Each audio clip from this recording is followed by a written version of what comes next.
I wrote down this quote. It's on, was it page 253? You said, as a creator, I'm always working with a finite resource, myself. And then down the page, you say, I fully accept the fact that there's a certain size my business and audience can't grow beyond if I want to continue to do what's authentic to me. And that made me think of like a term to describe that, which is like the authenticity ceiling.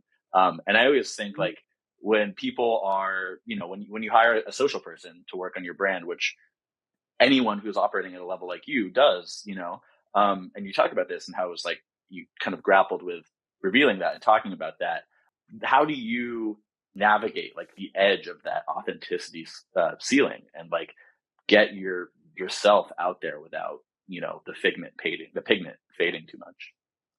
Yeah. Well, first of all, I love that term and that paint analogy. I feel like, yeah, authenticity ceiling will become something that I use. Yeah, I think that, I personally just feel like compelled, almost like a responsibility to be authentic.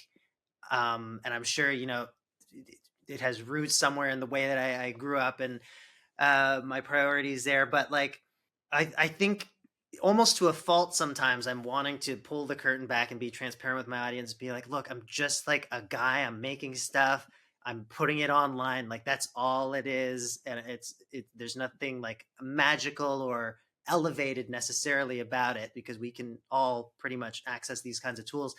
um and yeah, so I think for me, I just get this kind of like, what's the word? I'm like repelled by the idea of certain kinds of, um, I don't know, expansion, I guess, certain ways that maybe I could, have someone else write a bunch of my posts or my music or video scripts or something for me.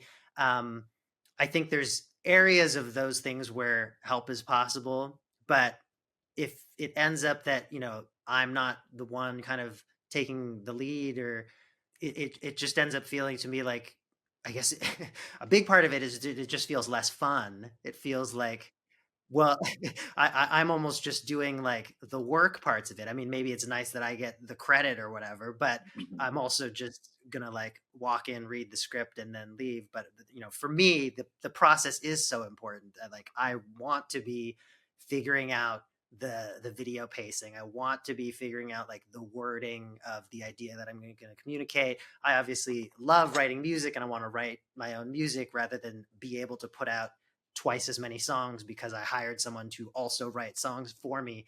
So I think, yeah, there's just something about me that can't, it almost, I'll say this in terms of like making music with other people and the way that credit is sometimes handled or like obscured, it feels very strange to me. And it's almost like, this is a bit of a heavy-handed way to say it maybe, but it's almost like a matter of justice in terms of like, if you get a ghostwriter, I almost feel like that shouldn't be allowed. Like it feels wrong. Um, and I don't know how exactly to like, where we land with that, how we grapple with Uh, that. But it's something that I can't like really bring myself to do. I want, I'd rather make it a collaboration, even if it's with yeah. someone who like doesn't have a following or whatever. No, I really respect that about you. And you're talking about like maybe it's the way you grew up, et cetera. And like I grew up on a small organic farm, and like at one point my dad went and worked on a bigger, more corporate kind of like built a new farm for like a bigger farming company, and he quit after a year because he hated it. And so I it's kind of instilled in me that like certain types of companies scale, software companies scale, et cetera. There's all these things, but like not everything should scale. And I think it's like obviously capitalism, et cetera. You got to make a living. You want to have more and more money, et cetera. So that's what scale is about.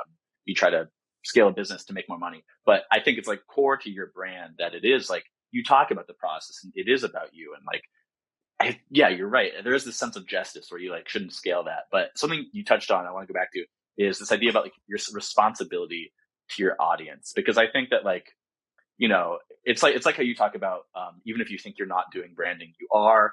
It's the same thing with like, oh, if you don't vote for something, you are voting by not voting, et cetera. That kind of thing. I think that creators generally have a responsibility to their audiences, and it obviously varies from person to person. But yeah, I'd love to hear you talk about how you conceptualize your responsibility to your audience. Yeah, I think that there's a responsibility to be authentic, I guess, is the main thing. And I was about to say honest, which I do believe, but I also immediately thought of my space time project where I think there is a role in the world for satire, and so again, we're in kind of another gray area where maybe like a work is meant to you take on a character, or you deliberately push against the line because that is the most effective way you feel you can make a statement, these kinds of things. um, but yeah, I think there's a responsibility for honesty and authenticity. I mean, like, for instance, disclosing sponsored relationships. um, I think that as I have, been online for 20 years and posted a whole variety of things, I've started to feel a responsibility to be positive, um, which I think some people kind of like associate that with my brand.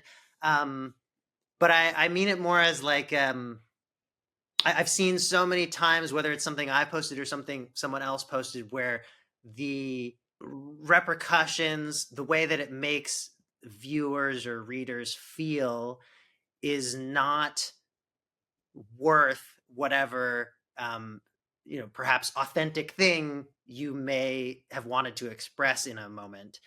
Um, and so I think I've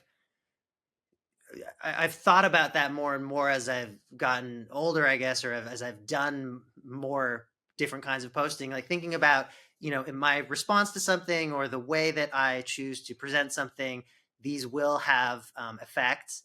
And maybe I do not want to be the kind of person who, I mean, just to take a very simple example, like the kind of person who's going to be a downer. Like, if there's some pop culture thing that happens and I post like this negative hot take on it, I mean, great for engagement, but and even if it is my genuine opinion, like, maybe it's not worth sharing. Maybe it doesn't need to be out there. Maybe, other people don't also need to feel my ire or whatever.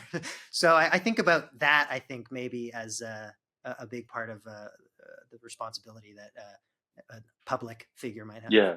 No, that's good. That last bit you said too reminded me of like the idea of restaurant reviews. Like, I think I have this, to me, it's common knowledge, common sense. Like, you don't want to review a restaurant, go on Yelp, Google reviews, whatever. If you had like a terrible meal, you don't review them. You only review them if you had a great meal, because it's like, you don't want to, push this small business down or whatever. And yeah, I don't know. It's good to put positive stuff on the world. I want to go back to space time for a second though.